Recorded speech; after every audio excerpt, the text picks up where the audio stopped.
this. It's like our own robot.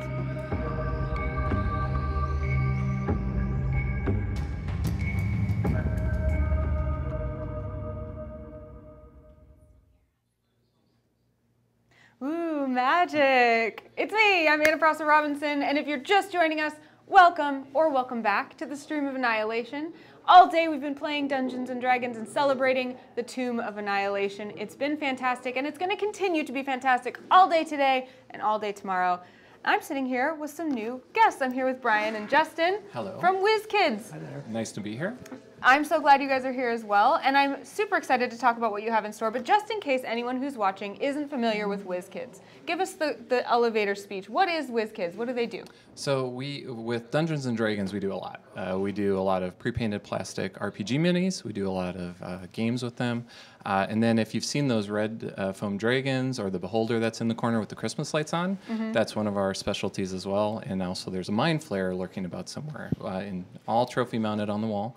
But we're really known for the little plastic minis that people like to play with their Dungeons and Dragons gaming. Yeah, and we're, just in case people want to, as they're watching online, also check out what you have in store. Where can people find out about WizKids? Where should they go online? Best place to go is WizKidsGames.com, or check us out on Facebook, WizKids Games, and you'll get a great sampling of everything that we do out there. Great. Well, we are talking about Tomb of Annihilation. Awesome. And everyone is wondering, what else are you going to give us? What's new? What's coming out? So what do you guys have in store for Tomb of Annihilation? So we got a lot of products coming out, which are really special. We have a Tomb of Annihilation role-playing game supplement with the pre-painted plastic miniatures. They come in boosters, but they're all ready to go, pre-painted. This is our 7th D&D set, which is it's been a lot of fun. 44 painted miniatures, randomly assorted, and there's wonderful creatures like the Terrafolk. You have the goblins out in the jungle with their face masks on. Wow. You have a 4-armed gargoyle. You have the Acerak on the cover. He's represented. We also do a clear version of him in case he ever turns out to be invisible or anything like that. Just in case, Just in case you have something in store for your characters. Don't forget about the set piece. Oh, yeah. So if you buy a case, generally when people buy a case, they might want the set piece, which is almost like a room. There's a sarcophagus, a green devil wall mask, and then portals, and we actually did little potions to scale. They're literally like 1 millimeter, 2 millimeters tall. Oh my gosh. I know, yeah. Red, blue, and I forget the third color. And then traps, little square traps with spikes, magic glyphs, and so you can kind of set up a scene with this, we call it a case incentive, but it's like a room piece. And that we're pretty excited about that. If you saw Esmeralda's Wagon, this is the second time we've kind of done a scene where you can set something up and have it play out all kind of in that area, but it's tied to Tomb of Annihilation, so that's really exciting. We got a sneak peek of that 4-armed gargoyle earlier in our game in Dice Camera Action, so I'd love to see what that guy looks like. Yeah. Do you, Justin, do you have any favorites of these minis? Honestly, in the set piece, the Howling Devil is my favorite. I'm a big fan of playing with the scenery. And so a lot of miniatures play, a lot of scenery. That happens to be my favorite. What about you? Any favorites? I love the stone juggernaut, which is a trap, but it's a construct, so it can actually roll over people on its own. And wow. Yeah, it's like a steamroller. Yeah, and it's just this nice big with glyphs all over it, and it's fantastic. How do you think you would suggest that people use your miniatures best? Because we talked to Chris Perkins a little bit earlier about being a DM, and people are watching from home and they're wanting to have inspiration for their own games. So how would you like to tell people to be inspired by your minis? So we love, we hear from a lot of people to use it in different ways. Sometimes people just want that special piece for their character, and they can go out and get that. And we also have starter sets that people can find that have a lot of races and classes, but also DMs use it sometimes to buy a booster or two when they're in the shop, and it's like, oh good, I got the 4th whatever, and let me set up this side adventure at the campsite. And so, I mean, you may have some other examples. We're pretty old school. We bet playing D&D. Really? So we played on a grid. So, but we know a lot of people play Theater of the Mind, and so they're just moving their miniatures around. But I personally love playing on the grid with all the minis out, all the terrain out, and really kind of immersing yourself in that world or that combat. Yeah. Well, I know that you have something else to announce that has previously never been announced before. Correct. And we heard a rumor that it's a board game. It is a board game. Tell us. Tomb of Annihilation board game. It's fantastic. So there's actually something called the Adventure System game, which there's Castle Ravenloft, Wrath of Ashardalon, and then we also just recently did Tomb of Elemental Evil, not recently, but over a year ago. And these are all compatible. You can either play them by themselves or intermix them from 1 to 5 players. And it has miniatures within the board game and tiles. So it's kind of a dungeon crawl all set up. But you all play together. You don't need a DM. There's a campaign booklet that tells you what scenario you might want to play. And for the first time ever, we're actually going to do a premium version where the minis come painted. So you can buy either the regularly priced unpainted, or you can buy the one so that they're all ready to go, all premium. It costs a little more, but we did this actually once before, but not in the Adventure System game, and there was a lot of love for the already painted ones. We sold out. We've printed more of this one, and a lot of excitement for that. So. And how will that be like and unlike the role-playing game itself? So to me, it's a much lighter version. You can go through and play a lot quicker, hour or so, depending on campaign and scenario. But it has a lot of the same feel. You certainly aren't tracking nearly as many stats and conditions. There are conditions, and there are spells and traps, but it's more like Encounter in a box. It's like an encounter in a box. Encounter in a box, yeah. Okay. Like a light, hour, 2-hour gameplay. And a moose boosh before dinner. And actually, we used to play with 6 people, 7 people. Sometimes somebody's late for an hour. Right. Pull it out, or 2 hours, and then it's nice that you actually can level up over time. So you can pull it off and then put it back, and then kind of just interfill your gaming. Or hey, I want to play for a couple more hours, and Bob has to go. So that helps out a lot. So will the encounters in the game, the board game, be parallel to those that are happening? There is a lot of similarities. Okay. Now, it isn't exact because there's so much going on. And one of the beauties is we've seen the story Bible now, I think, for over 8 months because we have to work so far ahead with physical product. And there is so much going on in the story that we got a big slice, but there's a lot more slices in the full story guide. So we're able to highlight several aspects and capture that feel, but it doesn't spoil the experience. Oh, cool, yeah. So people could feasibly play both and enjoy them. Oh, absolutely. Oh, and that actually happens. There's a huge following for the system, and a lot of new people coming in, and they find something new in each board game that's come out, and so we keep trying to keep it fresh and new, but still simple, easy. It's a great entry point for your friends if they don't play D&D and they don't want to spend 8 hours, which I don't know why they wouldn't, but you just pull this off. You go, hey, this is kind of like D&D, right? And it gets you. It's going to get you that same initial buzz and hooked in, hopefully. Good. I have that struggle with my family back home in Portland. I come home and I'm like, let's role play. Well, we'll set you up with a box. That sounds great. Yeah. I would love that.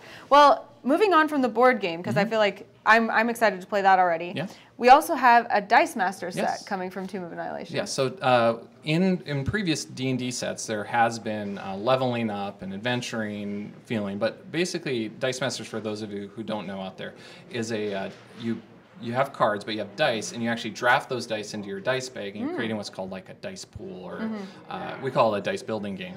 And as you roll the creatures out, the 6 sides of the die will tell you what the abilities are and whether or not, maybe I don't want to activate this creature, I want to activate my paladin, who can then smite the evil demon across the table. And so there's a lot of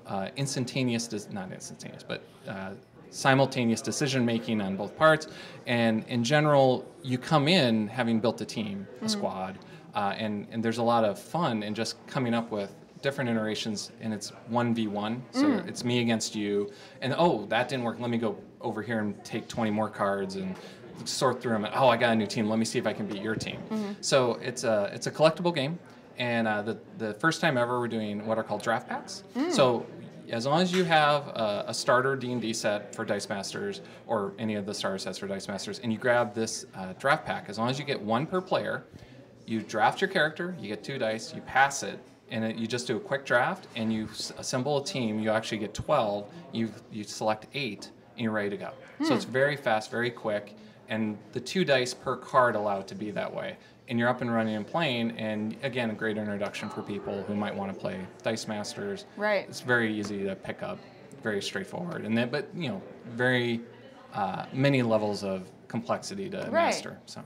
Yeah, it's so many ways to engage with the lore of Dungeons and Dragons. I know the role-playing game very well. We're all here watching the role-playing game, but we also have this board game. We have Dice Masters. Tell us a little bit about what kind of players you think each of these are going to really appeal to. If someone at home is thinking, okay, where do I start?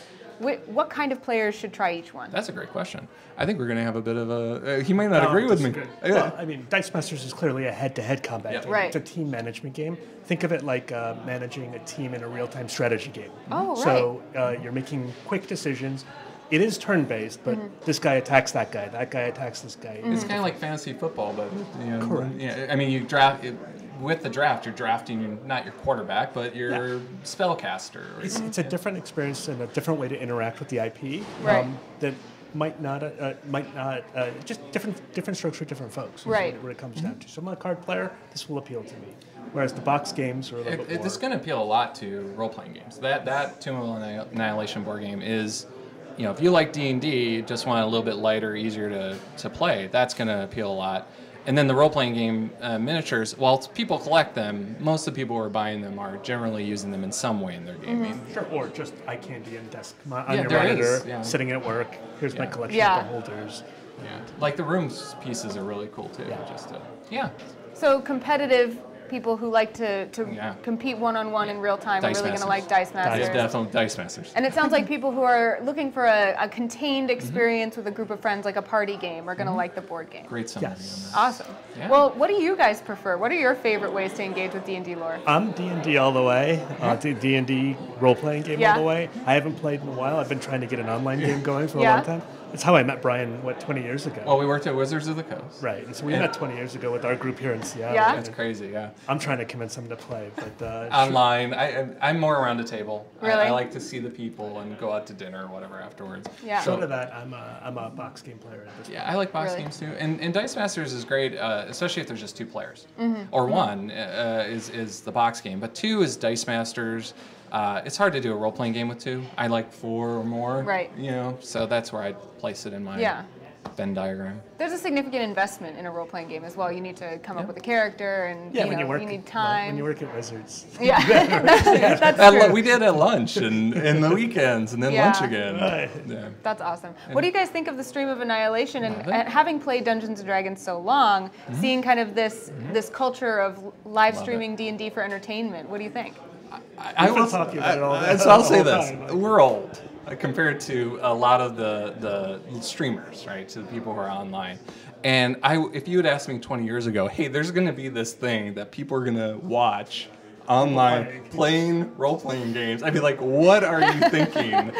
That is. You are insane. You are clearly you were wrong. You clearly are not a good hire. But this is great. I mean. Hopefully we'll get to do the next one and the one after. Yeah. Have you seen anything particularly entertaining that you love? Everything, really, for me. I love the beholder in the corner with the Christmas lights.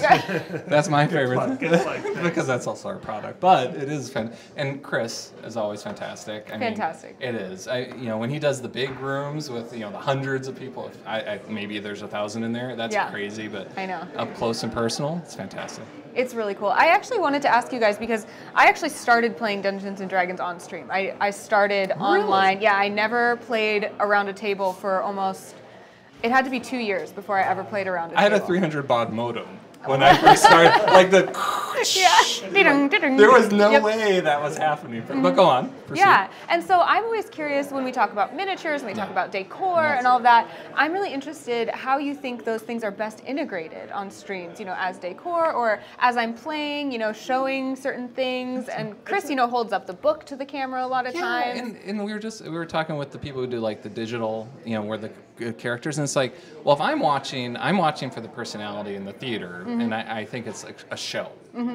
So for me, Chris does I remember this one scene. It wasn't this show, but he put the dragon on the ship bow as it was just so hilarious and perfect as a prop. It codifies your mind's eye, like the picture that you've driven, and I think showing it on camera is great. And it's just a thing. For me, I can't even play D&D without it. Yeah. Right. There are a lot of people that do, obviously, but for me, it's so such an integral part of it, and I can't imagine doing it without. Yeah, not having played online ever, it's a great question. It is. I'm really fascinated by it. I come from a Twitch background and streaming and all of that, and here we are at the Stream of Annihilation. We're kind of like blending the worlds because we have a lot of this swag and decor and all of that. Yes. So it's been really a pleasure. Is there anything that, as someone who has been playing D&D for so long, that you guys would like to tell the viewers at home if either they are just thinking about picking up D&D, or they've just started, or they're interested in getting deeper? So we just released a new line of unpainted miniatures. Cool. Which is a what you see is what you get kind of packaging. So you walk up to the store, it's like, I have a dwarf cleric. Right. There he is, I grab him. It's fully assembled, ready to play on the table. And if you're a little ambitious, you can break out. Primered. It's all primered, ready to go. Yeah, you can break out a paintbrush and try to paint him to make him look like your character. That's really neat. Like when we started, we had to assemble them, we had to sand them, and then you get the spray can, shake it up, and then you'd spray it inside of a paper bag, and you have to wait 20, 30 minutes, an hour, and you always did it wrong. So you had to hit it again. And You're huffing.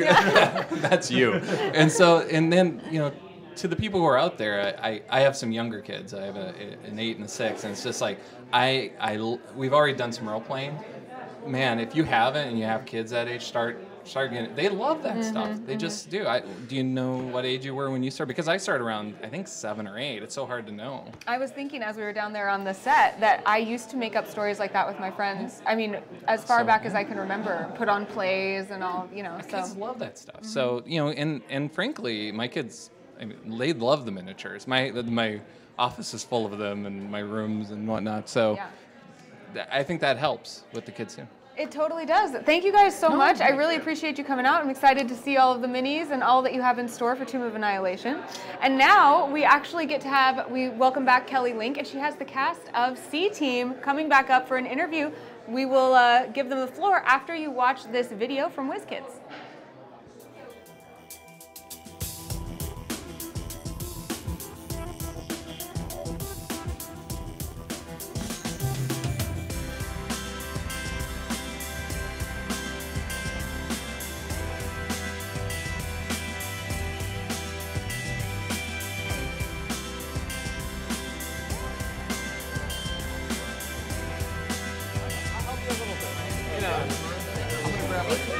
We'll work things out.